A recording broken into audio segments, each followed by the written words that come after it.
who is the director of the Democratic Erosion, an assistant professor of political science and international relations and public affairs, and he's recently published the book Peacekeeping, Policing, and the Rule of Law Through Civil War. Dr. Blair, we're pleased. Okay, great. So let me share my screen with you all. And let me try to get into full screen. Oh my. Okay, hopefully that's working. Let me hide this. Yep, that is working. Great. Okay, good. So I can't see you all, so if I cut out or whatever, somebody yell and scream. Okay, so hi everyone. Thank you all for logging in today. My name again is Rob Blair. I'm an assistant professor of political science and international and public affairs at Brown University. And I'm going to be talking today about the relationship between polarization and democratic erosion. And when I say democratic erosion, I mean the sort of slow, often imperceptible process by which democratic norms and institutions degrade over time. And this is a phenomenon that we've observed in a lot of countries around the world in recent years, and including my own home country of the US. And before I get into the substance of the talk, I should say that I come to this topic by way of my role as the creator and coordinator of the Democratic Erosion Consortium, which is a network of more than 50 institutions around the world that is committed to trying to understand and address the causes and consequences of democratic erosion through a combination of teaching and research and civic and policy engagement. And really the motivation for the project is to try to treat the threat of democratic erosion as an empirical question rather than merely a political one. So I'm sure many of you in the audience have read alarmist headlines expressing concern about the state of democracy in the US or in Europe or around the world more generally. And as a consortium, we really try to understand whether there is merit to those concerns, right? How seriously should we really take those concerns? Is our own democracy at risk? What about democracy in the West or the world? If democracy is at risk, what can we do to try to save it? And if it's not at risk, why do we all seem to be so worried that it is?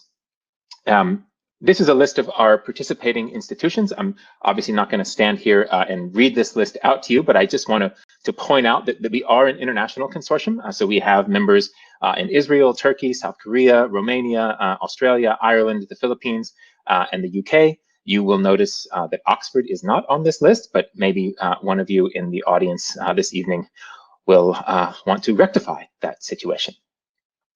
And the reason I set this up as a consortium was to try to promote dialogue across institutions and partisan divides. And these are institutions that are located in really different parts of the country and really different parts of the world.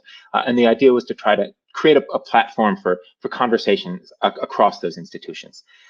We also aim to encourage civic engagement among both our students and our faculty across these diverse political settings. And we try to exploit economies of scale to do things that simply wouldn't be possible otherwise. And I'm going to talk in a little bit about one way that we've exploited the economies of scale to run a field experiment that we probably couldn't have done otherwise. Now, the consortium addresses a lot of different themes related to democratic erosion, but we have been focused in particular recently on the causes and consequences of polarization, which we've come to see as especially problematic for consolidated democracies around the world. So just to give you a sense of what this problem looks like, we know from research over the last few decades that polarization is becoming increasingly affective, and it's becoming increasingly existential. And by affective, I mean polarization is no longer just about having opposing policy positions, right? It's about feeling fear and hatred and loathing of opposing political parties, right? So we know that in the US, negative views of the opposing party have risen sharply since the 1980s. When you ask Republicans to describe other Republicans, they tend to describe them as patriotic and informed and altruistic, and they tend to describe Democrats as the opposite, and then vice versa, right? If you ask Democrats to describe Republicans, they also tend to express quite negative views. We know that voters are becoming increasingly suspicious of ulterior motives among politicians from the opposing party, and that Republicans and Democrats more generally increasingly dislike, even loathe, one another. So just to put some data to this, what you're looking at here, this is what's called a feeling thermometer. So the blue line on the top there, that is a measure of how Republicans feel about other Republicans. The red line is a measure of how Democrats feel about other Democrats. The green line is a measure of how Democrats feel about Republicans. And the purple line is a measure of how Republicans feel about Democrats. And this is a measure, that has been taken repeatedly over the years since the 1970s. And what you can see here is if you look at the top of this figure, right, that sort of in-party feeling, the feeling that Democrats have towards other Democrats and Republicans have towards other Republicans, that has remained mostly constant over the years, right? So Republicans feel about as favorably towards Republicans today as they did back in the 1980s, and the same goes for the Democrats. But what's really changed is that out-party feeling. Right? It's just this really precipitous drop in the extent to which Democrats view Republicans favorably and Republicans view Democrats favorably. Okay. You also see this in data from Pew. So this is from their 2016 survey showing that very large fractions of Republicans say that the Democrats make them feel afraid and angry and frustrated. And conversely, large proportions of Democrats say the same thing about Republicans. They tend to describe each other as closed-minded, immoral, lazy, dishonest, etc. Right. And indeed, if you sort of track this data over time, Republicans and Democrats are increasingly prone to describing the other party as a threat to the nation's well-being. So when I say polarization is becoming increasingly existential, that's what I mean, right? I mean that it's no longer just that Democrats have different policy priorities than Republicans. It's that Democrats believe Republicans are trying to destroy the country, and Republicans conversely believe the same thing about Democrats. Polarization is also becoming more pervasive, and it is increasingly invading our personal lives. So we know that residential neighborhoods are becoming increasingly politically homogeneous. Marriages are generally quite politically homogeneous as well. And in surveys, large proportions of both liberals and conservatives say that they would be unhappy if an immediate member of their family married somebody from the other party. This is from the 2020 Pew survey showing that majorities of voters for Donald Trump have just a few or no friends who voted for Joe Biden, and conversely, majorities of voters for Joe Biden have just a few or no friends who voted for Donald Trump, right? So our personal lives are becoming increasingly polarized. Even dating is increasingly polarized. So this is from a really nice study by Greg Huber and Neil Malhotra. Essentially what they did was they created a whole bunch of fictitious online dating profiles, and they randomized the race of the profiles, the education level, and the party affiliation.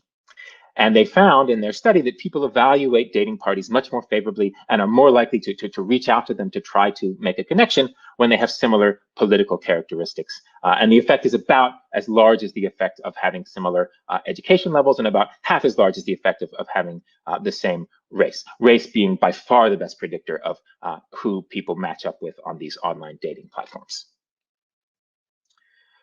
Here again, this is from Pew, right, showing you that about 7 in 10 Democratic daters say that they would not even consider being in a relationship with someone who voted for Trump. The proportion is a little bit lower for Trump voters who say they would not consider being in a relationship with someone who voted for Hillary Clinton back in 2016, but it's still a large proportion.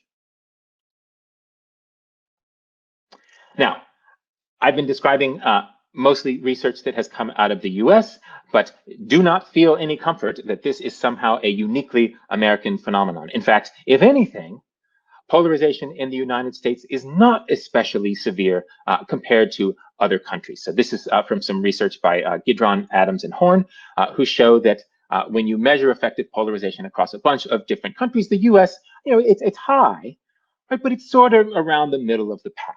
Right, and if you look at countries like Spain or Greece or Portugal or the UK, Australia, New Zealand, Switzerland, all of those countries have higher levels of effective polarization than the United States does. Now, there are some outliers that have really low levels of effective polarization, places like the Netherlands, but in general, right, these levels are quite high across countries. This is not a good thing. Okay. So the reason that I am interested in polarization is precisely because it does seem to have important implications for the quality of democracy. So we know, for example, that polarized voters tend to prioritize party affiliation over experience or other potential indicators of merit. And potentially more importantly, polarization sort of inherently undermines the liberal pluralist norms that are central to democracy, right? Democracy hinges on this notion that we are all part of the polity, that all of us, regardless of our party affiliation, should have a say in the way policy is made and a voice in the political process. And when polarization becomes so existential, when members of different parties start to believe that the other side is trying to literally destroy the country that they love, well, those pluralist norms start to erode. We also have an increasing body of evidence that polarized voters will tolerate politicians who flout these democratic norms and institutions as long as they happen to be co-partisans.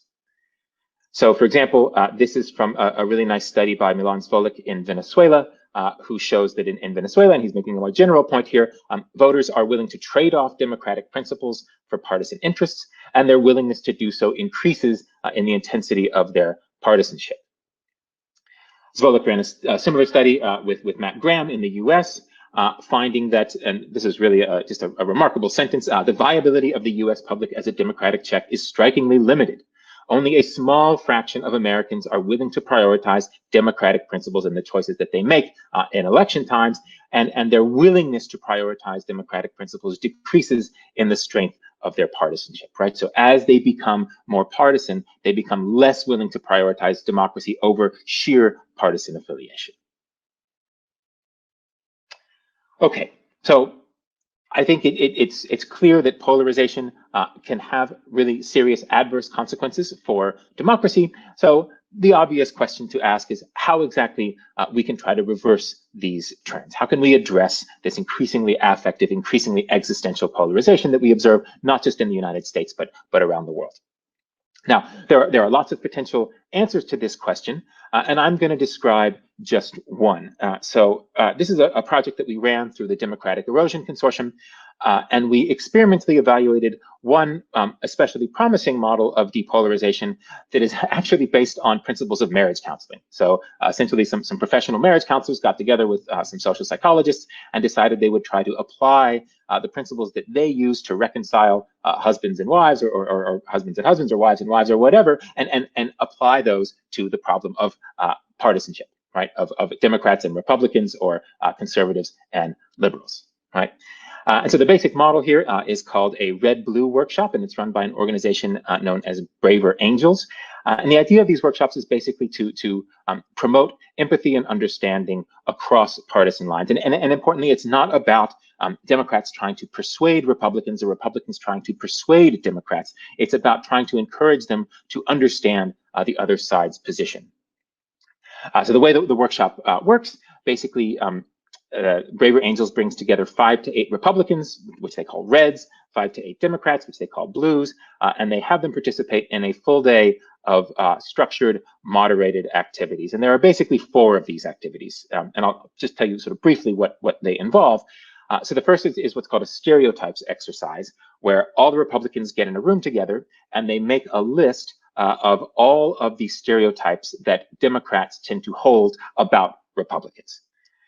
Then they go through their list and they give reasons why they think each of those stereotypes is misleading or problematic. And then they also talk about the kernel of truth that might lie within each of those stereotypes. And then the Democrats, they go into their room and they do the same thing.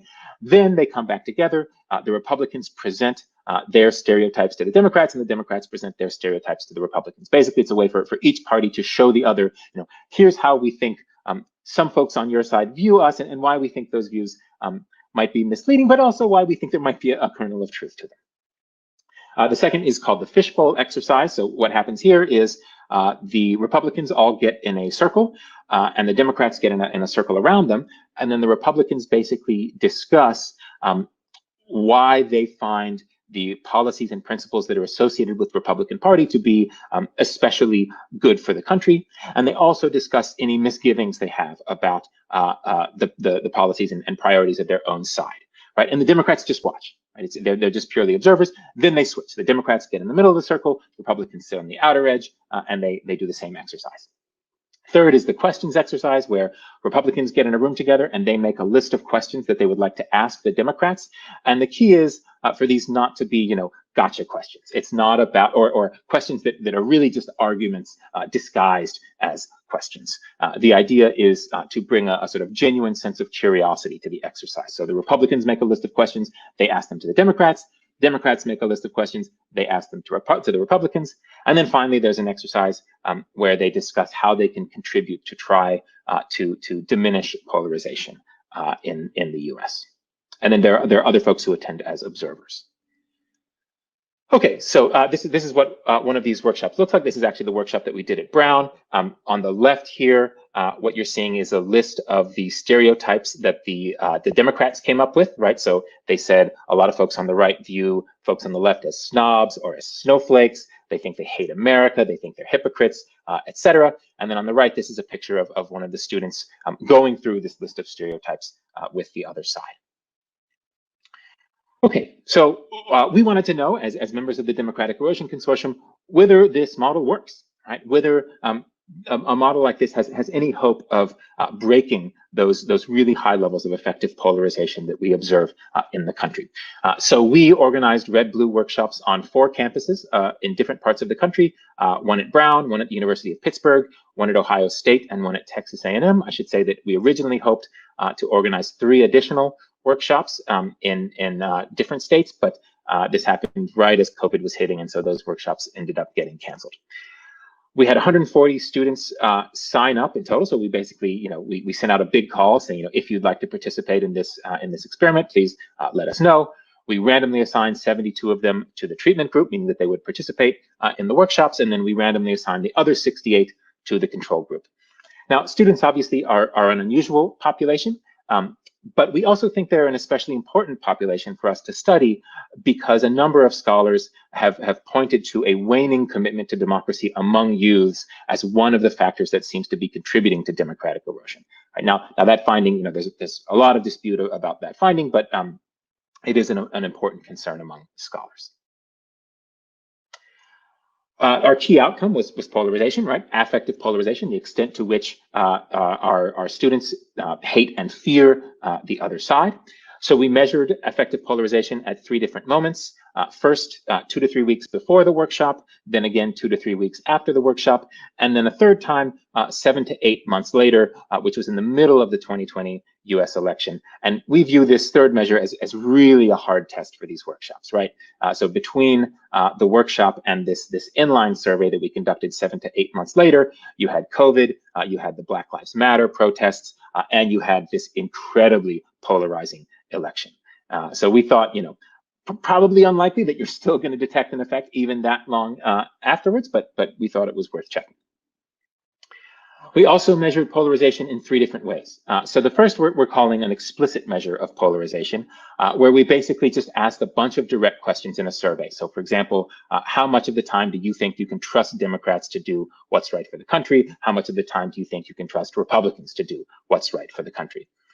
Now, obviously, one potential shortcoming of those explicit measures is that they're susceptible to cheap talk, right? It's easy for a survey respondent to say, oh yeah, I trust Democrats, or oh yeah, I trust Republicans, even if they really don't, right? Because they think that's just what we want to hear. So we had 2 additional measures that were designed to try to address that limitation of the explicit measure. So the first is a behavioral measure where we gave our respondents $20 as a reward for, a sort of a gift, a thank you for participating in the survey. And then we gave them the opportunity to donate some portion of that $20 to an organization called Bridge the Divide, which is an organization dedicated to trying to reconcile Democrats and Republicans in the US. We actually don't have that measure at baseline, it's just at midline and inline. And then we did an implicit association test. So I'm sure many of you are familiar with this. These tests are typically used to measure racism or other sorts of phobias. But we basically adapted it to measure feelings towards the other party. And essentially the way it works is, right, you're shown a series of images associated with either the Democrats or the Republicans, and you very quickly have to associate that image with different words. And it's the sort of speed with which you associate the images with the words, that gives you a measure of implicit bias. I'm happy to talk more about the design of that in the Q&A if you'd like. Okay, so those are our measures. We've got 3 measures at 3 different moments in time. So what did we find? Well, we found that the red-blue workshops actually were quite effective in reducing polarization among our participants. So we see a negative treatment effect on all 3 measures of effective polarization. The treatment effect on explicit polarization is not quite statistically significant at conventional levels, but the other 2 are. And we actually take some comfort in that, because we think that for the control group, right, students who didn't participate in the workshop, it's really easy to answer these direct questions in a way that makes them look less polarized, right? It's really easy for someone to say, you know, of course I trust Democrats, or of course I trust Republicans. It's much harder to fake that implicit association test. And the behavioral measure as well, right? That's basically a measure of whether they're willing to put their money where their mouth is, right? Are you willing to take some actual cash out of your pocket and put it towards the cause of depolarization? So this is an overall measure. This is basically pooling the midline and the inline results, and we do find this significant reduction. However, that reduction is driven primarily by the midline. So we do see that the magnitude of this effect decays over time. This might be a little bit hard for you guys to see, but essentially what I'm doing here, each panel, so the leftmost panel, that's explicit polarization, middle is implicit, and then the rightmost panel is behavioral. And what we're doing is we're just tracking these measures over time, comparing the treatment to the control group, right? And so what you see is at baseline, the treatment and the control group look really similar. Then they diverge at inline, or midline rather, right? The survey that we ran about 2 to 3 weeks after the workshop was complete. And then they start to converge again by endline. It's not, the convergence isn't complete, right? They don't completely overlap, at least not on the implicit or behavioral measure, but they do start to get closer together.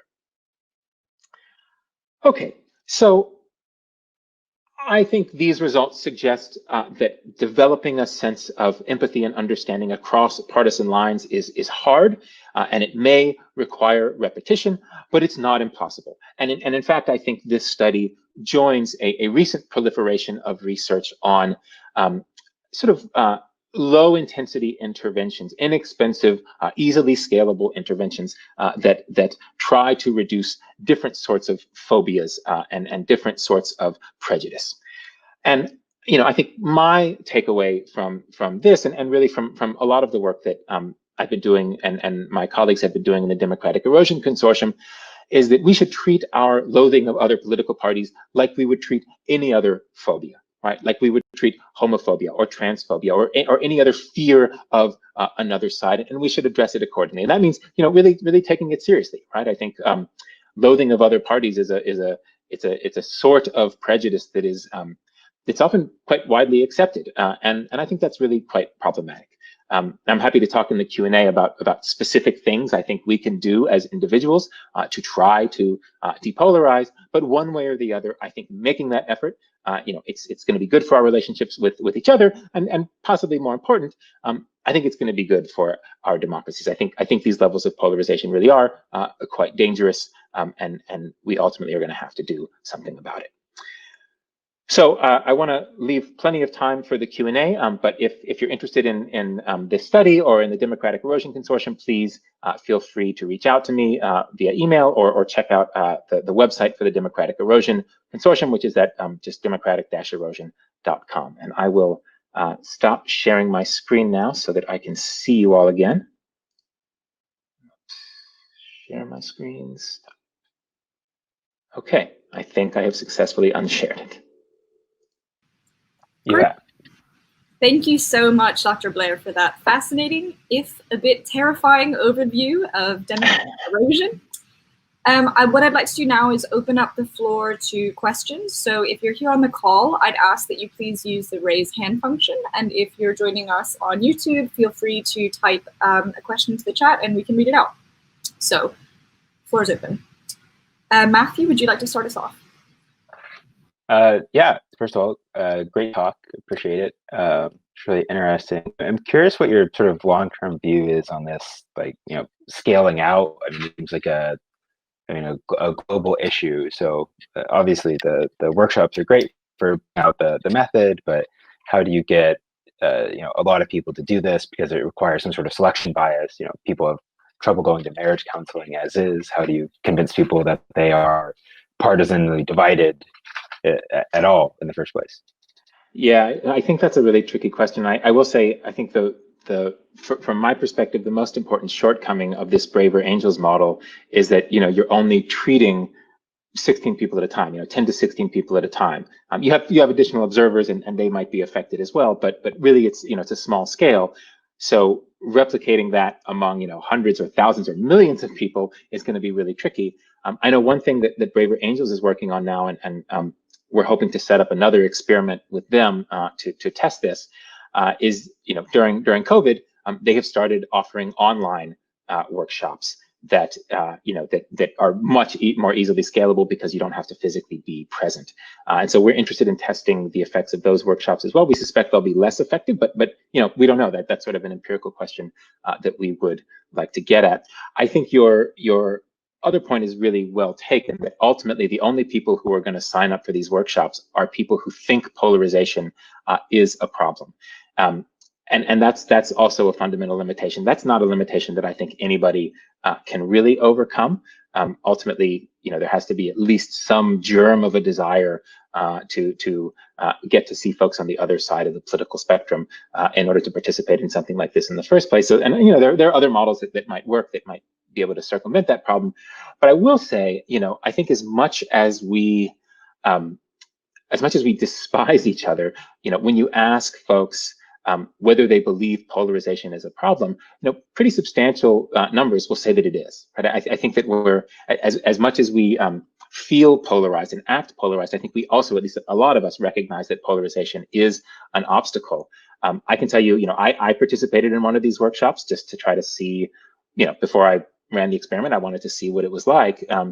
And I'm a quite polarized person. I think that was, I really came to this study in part because I thought, oh my God, I'm so polarized, gotta do something about this. And I think it's a very palatable model, even if you feel a lot of hatred and anger and fear towards the other side, because it doesn't involve persuasion, right? You're not going in there to be told what you believe is wrong. And so in that sense, I think, it could potentially reach people who are quite polarized and maybe don't know that they need to depolarize. Thank you. James, would you like to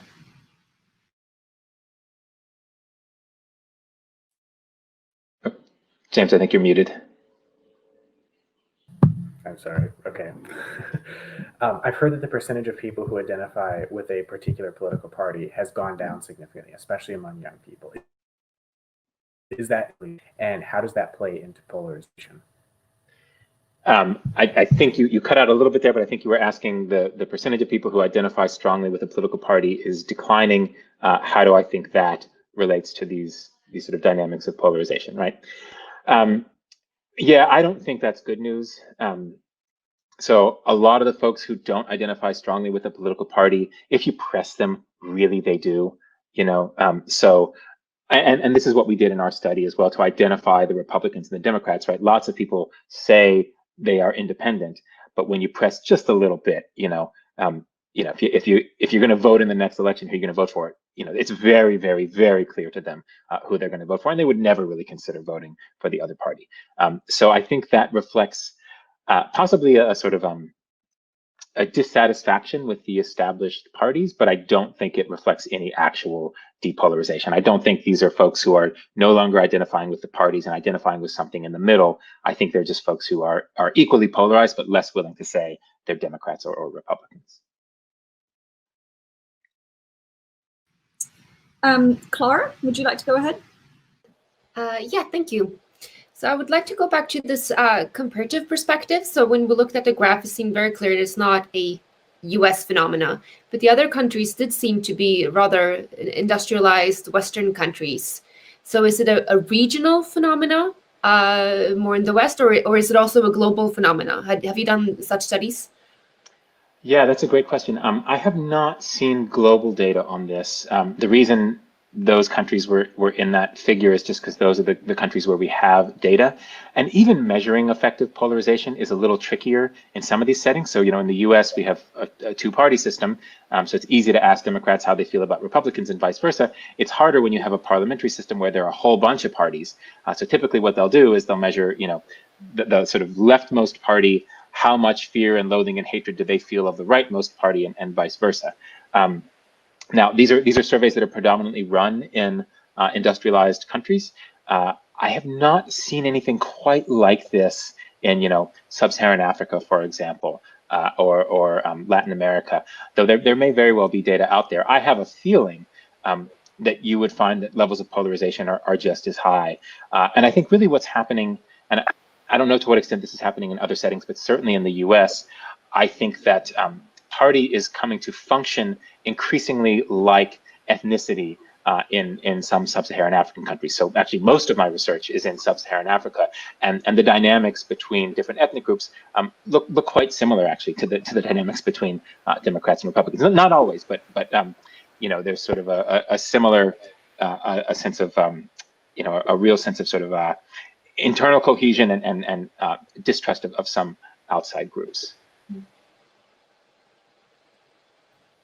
Thank you. Anna, would you like to go ahead? Yes, thank you very much, and thank you for your talk as well. I have also another question on the differences in polarization between different countries. I was wondering, do you think that is mostly down to the different party system structures, or do you think it's more of a social phenomenon? Like, what explains the differences? I think that's a really, that's sort of the million-dollar question. I think that it's probably a combination of both. So if it were just party structure, right? For example, if it were just, parliamentary system versus presidential systems, or systems with lots of political parties versus those with fewer, then you wouldn't expect to observe such large differences between different parliamentary countries in Europe, for example, right? Like there really are quite large distinctions there. And if this were just about party system, you really wouldn't expect to see those. I suspect that the social aspect does play a really important role, but probably in complicated ways. And I should say, this, the study of polarization, this really originated in the US, and this sort of comparative work is really only just beginning. So this study that I cited earlier by Gidron, Adams, and Horn, a lot of what they're doing is just simply documenting the phenomenon, right? How polarized are these different countries, and how have levels of polarization changed over time? And that documenting those trends is important before we even get to this question of trying to explain, why some countries are so much more polarized than others. You've got a country like the Netherlands that does really well on their measure of polarization, and a country like Spain that does really poorly. Very hard to say, sort of, off the top of my head, what exactly might explain that very, very wide disparity. Hello, could I follow up on that? Sure. Go ahead, Graham. Yep. Okay. To follow up on that, how can you relate polarization to the signs in Europe of increasing nationalization? Because it doesn't seem to be going in a very good direction, really. You mean the sort of increasing sense of nationalism among European citizens as well? Yes. Yeah, so I think that those two things, it seems sort of paradoxical that both of those things would be rising simultaneously, that you have an increase in nationalism and also an increase in polarization, since the whole idea of nationalism is, this is a sense of we, the nation. But I think the fact that they're increasing simultaneously is really quite problematic, because I think what's happening is this sense of identification with the nation is increasing, but people are drawing really stark lines around who is and isn't, or doesn't deserve to be a member of the nation.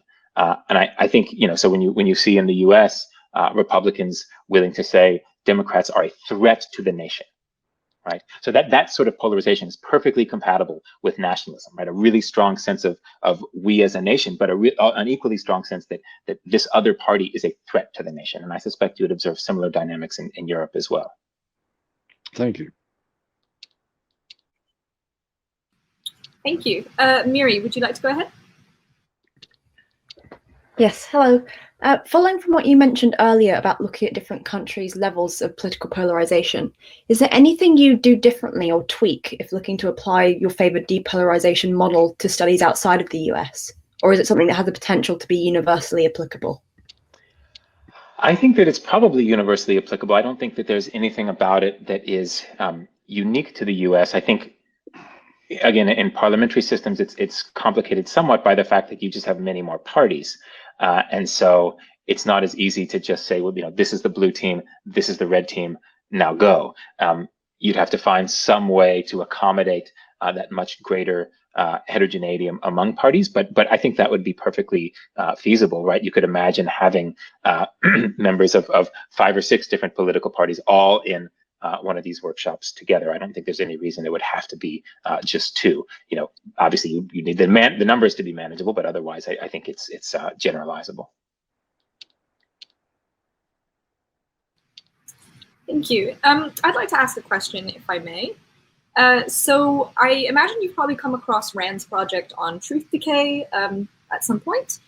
And well, it's basically the idea that there's this diminishing role of facts and data in American public life. And I was wondering if you had any thoughts on how this sort of unprecedented, at least for American history, a disagreement over what should be objective facts is interlinked with the phenomenons that you're describing with democratic erosion, because they seem to be quite relevant when it comes to political partisanship, when so much of it is based on this rhetoric that's really emotive rather than objective, if we can consider that. Yeah, and I think all 3 of those phenomena are really closely related: the rise of polarization, the erosion of democracy, and also the rise of the decaying of a sense of sort of shared facts that we can all agree on. And I think, in the US, and I think this is true in a lot of European countries as well, there's a real epistemic crisis here where we just, there's no basic epistemic common ground for us to work from, and we can filter facts through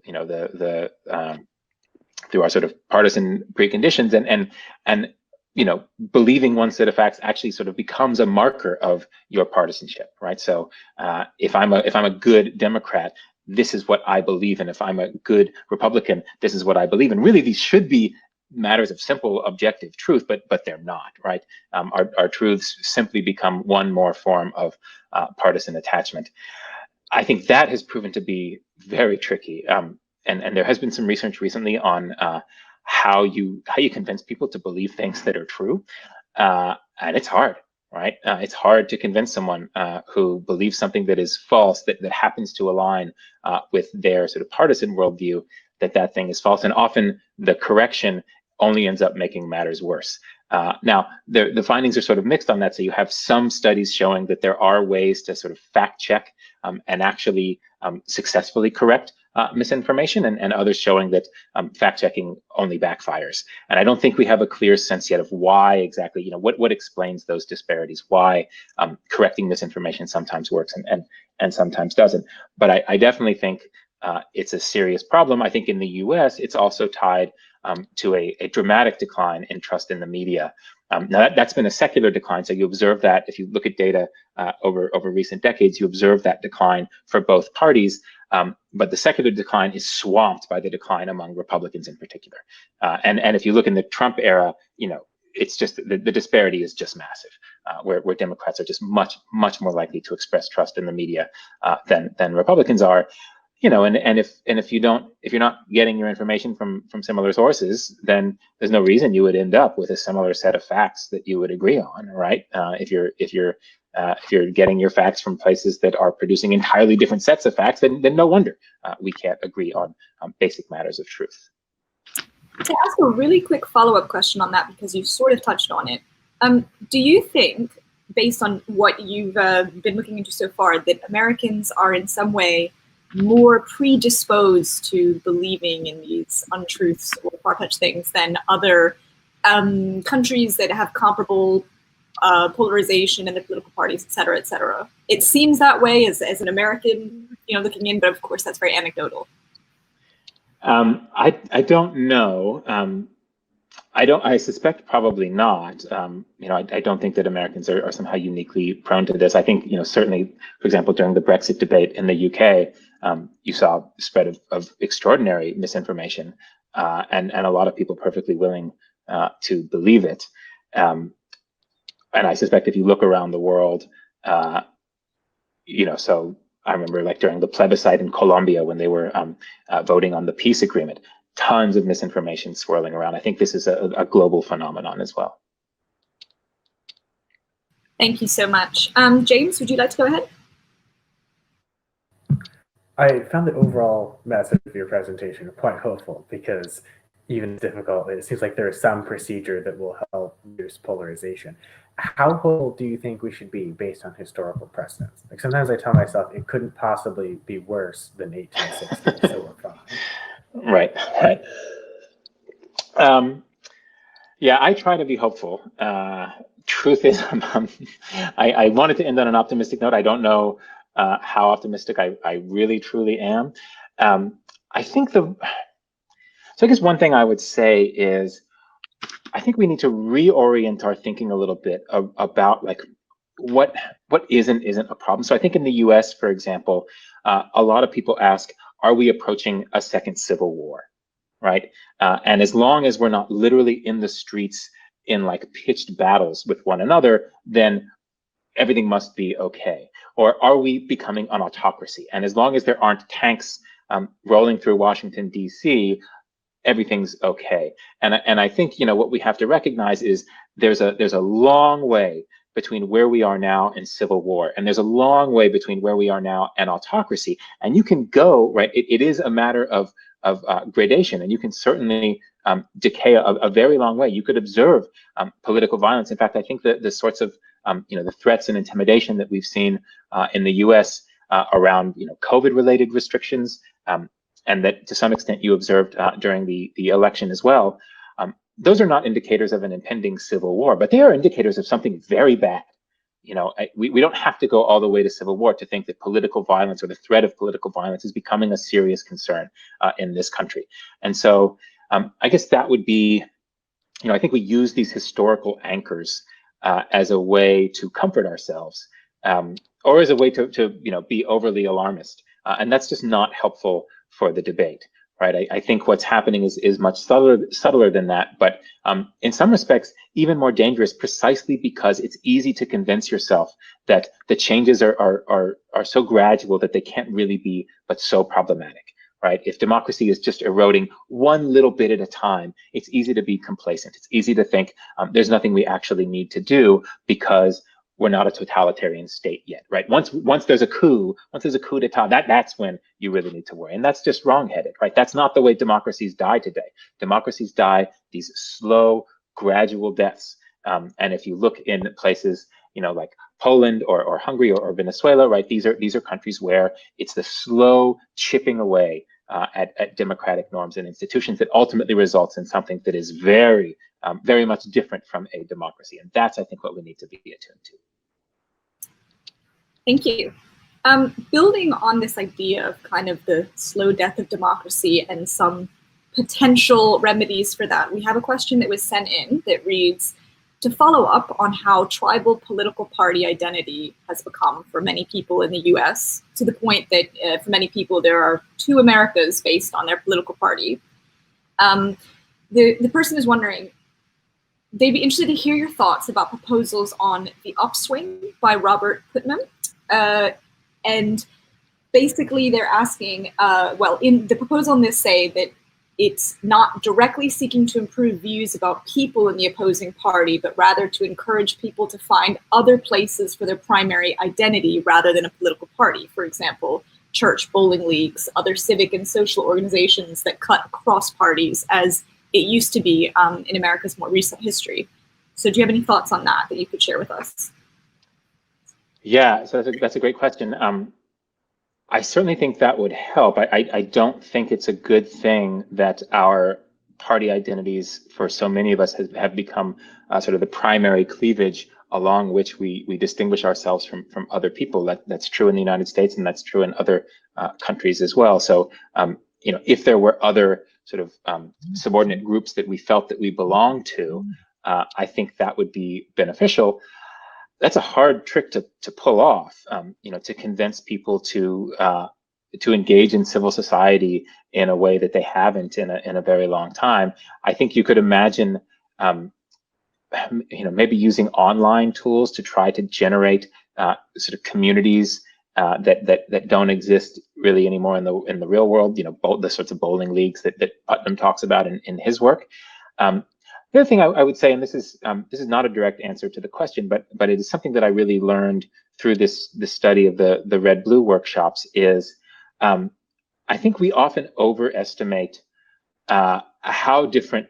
This is sort of, it sounds like a trite point to make, but I think it's true that we overestimate the extent to which our views really differ from those of folks on the other side. I think that the policy positions often differ quite strongly, but one thing that was really remarkable, both participating in one of these workshops and also observing the workshop that we held at Brown, is just how powerful it is to hear folks who identify very strongly with an opposing political party articulate values that are so similar to your own, right? And I think for our students, at least, that turned out to be just a really kind of grounding experience to realize, and again, I think there will continue to be fierce policy debates, but what that does is it makes those debates feel a little bit less existential, right? It's not that this party, they're literally trying to destroy everything that I hold dear.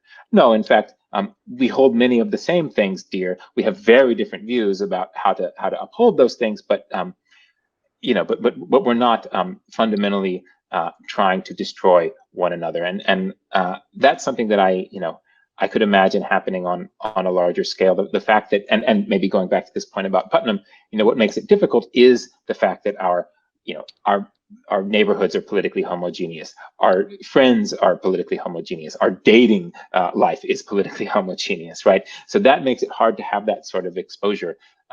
But I do think the exposure can be quite powerful. Absolutely, thank you. Anna, would you like to go ahead? Yes, thank you. You mentioned a bit about the increased polarization during the Brexit referendum. So I was wondering, if we were to have more direct democracy, so more referendums, do you think that would increase polarization because the differences of opinion and clashes would come out on more issues kind of one by one? Or do you think it might decrease polarization perhaps because people would start thinking less along party lines and more about specific issues individually? Yeah, that's a good question. Can't say I'm terribly optimistic that would decrease polarization. I don't know that it would necessarily increase it, but I think what you would find is people just, sort of digging into their partisan trenches, even when they're voting on referenda, issues that don't necessarily have a particular partisan attachment. I should also say, there's a debate in the academic literature as to whether polarization is being driven sort of from the bottom up, where citizens hate and fear one another, and that is then filtering up to our elected leaders, or whether it's coming from the top down, where elected leaders realize that there is some electoral advantage in polarizing voters, and therefore voters become polarized. And I think the answer is probably that it's a combination of both of those things. The reason I mention that is because you could very easily imagine that during a referendum, for example, right, another example of direct democracy, that you would have political leaders, that the folks who are pushing one side or the other, right, working quite actively to polarize the public, because one other, and I didn't share this finding in the talk, but it's quite robust in the academic literature, is that political participation is increasingly being driven by affective polarization rather than policy polarization, right? So it's the people who really hate and fear and loathe one another. They are the ones who are most prone to participate in politics, and I think politicians know that, right? It's something that they can tap into to get people to come out and vote, right? If you think that the very survival of the country depends on the vote that you're casting on X, Y, or Z issue, then you're probably going to come out and vote, right? Or at least you're much more likely to. And so there is sort of an electoral advantage for elites in polarizing citizens. And I think that we're doing a lot of the work ourselves. I don't think that this is just coming from the elites, but certainly the message coming from the elites does not help.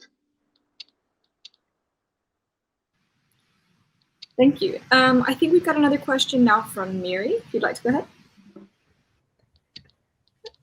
Would you say that social media has exacerbated political partisanship, or is it just a new medium by which partisanship is reinforced? And following from that, with these workshops, while they do appear very effective, are they only treating the symptoms of the problem if we ignore the medium by which partisanship is reinforced? But also the issue of outside powers who may be intervening to try and reinforce this partisanship to destabilize a country. Right. So I think that, yeah, I think, again, this sort of goes to the question of like, what exactly is the source of the polarization? Is it citizens themselves? Is it elites? Is it some third party altogether, sort of meddling to increase polarization? I think the answer is a combination of all of those things. And so I don't think you're simply addressing a symptom. I think you actually are addressing the polarization, and I think there is a chance that you could convince people, to be. My sense is that if elected leaders didn't get such strong signals from their constituents that that they hate and fear the other side, then the elected leaders might be less likely to adopt that rhetoric as well, and vice versa.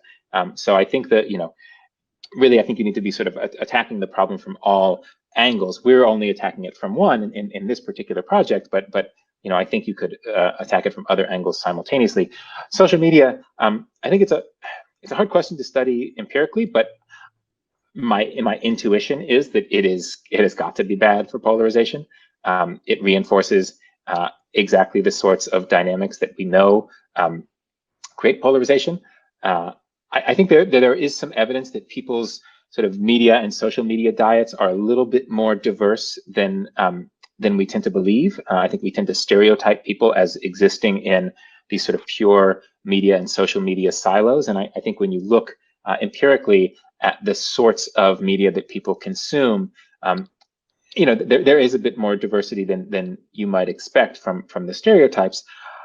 But nonetheless, social media, it incentivizes the exact sort of inflammatory rhetoric that we know is sort of is sort of a defining characteristic of polarization, right? So if you want to go on Twitter and get a bunch of people paying attention to you, saying something really inflammatory is a good way to do it, and that's precisely the problem, right? That is I think is both a symptom and a cause of greater polarization. Thank you. So we're coming up on the hour now. I'm going to make a call for last questions. I think I saw a hand from James, but otherwise, if you have a question, please raise your hand now. I was really intrigued by your mentioning of the observers in these groups as a way to like potentially expand the impact of a small group session. Do you think there are any limits on like the observer effect of people who can be affected by this? And I guess like I'm really getting at is like, can you make a reality TV show? Yeah, that's a great idea. So I think there is a limit on the observer effect. I will say, so our original intention was to have enough observers and enough participants that we could actually randomize. So there would be sort of two stages of randomization. First, we would randomize which students would be invited to the workshops and which would not. And then among those who were invited, we would randomize who was a participant and who was an observer. And we did do that, but we didn't end up with enough observers to actually, we basically don't have the statistical power to detect effects or differences in effect sizes between the observers and the participants. I do think being an observer is a very different experience. I guess I sort of was an observer during the workshop that we held at Brown, and it's pretty agonizing, because you're kind of sitting on the edge of your seat and you want to get in and express your view, and you can't. And the observers really are supposed to sit there just totally silently. I think that having I think having a reality TV show, that's actually a great, this is like a pitch we should make to Braver Angels. Let's create a little reality TV show and see what happens, if people watch it. Because I do think a lot of it is, and actually the way the workshop is set up, a lot of it is kind of like a reality TV show, or at least it's, a lot of it is passive. So like the fishbowl exercise that I described to you, where the Democrats sit in a circle and Republicans sit around them and watch them debate, right? The ones in the outer circle, they're not doing anything active. They are just passive recipients of what's happening in front of them. So their role in that sense is not all that different from the role of an observer. But I think it's quite powerful. I mean, I think the fishbowl exercise, I personally love that exercise. I found it was really impactful when I participated in it. And it was not, the part that was impactful was not sitting there talking about, the values that I have and the values that my party has and why those values are good. It was watching the other side talk about their values. That's what was really interesting, because when all of our communities are so politically homogeneous, we just don't get many opportunities to do that. So to hear sort of regular people talk about those things instead of watching Fox News, I can get plenty of exposure to really right-wing or really left-wing opinions, but they're going to be exactly the sorts of overheated, inflammatory opinions that probably contribute to polarization in the first place. So this is a long-winded way of saying I think it's a fabulous idea. I have to see how much of a market there would actually be for it, but I think it's great. Okay, well, on the topic of America's next big reality TV hit, I think we're going to call it there. But first of all, I would like to say thank you so much, Dr. Blair, for that fascinating outlook on this very complex issue. And thank you, as always, to our members for all of your insightful questions. It's been great to have all your contributions this term and see so many of you here and involved. We have plenty of exciting things planned for next term as well. So we'll update you a bit closer to the start of Hillary about what that's going to look like in terms of being in person, online, both according to government guidance. But in the meantime, we hope that you all have a safe and very happy holidays and enjoy the break. And we're looking forward to seeing you in the new year. So thank you all. You're still streaming? Sorry, my bad. I forgot to